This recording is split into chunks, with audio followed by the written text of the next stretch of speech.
புதுச்சேரியில தாவேக தலைவர் Vijay road show நடத்துறதுக்கு அந்த மாநில காவல்துறை அனுமதி மறுத்திருக்காங்க.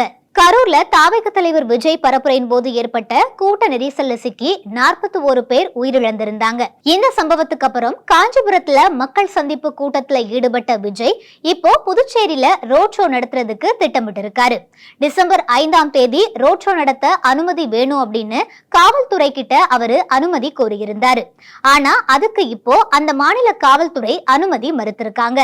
இது தொடர்பா செய்தியாளர்கள் கிட்ட பேசிய டிஐஜி சத்யசுந்தரம், தாவேக ரோட் ஷோ நடத்துறதுக்கு அனுமதி தர மாட்டோம் அப்படின்னும், அவங்க திறந்த வெளியில பொதுக்கூட்டம் வேணா நடத்தலாம், அதுக்கு நாங்க பரிந்துரை செஞ்சிருக்கோம் அப்படின்னு சொல்லி இருக்காரு.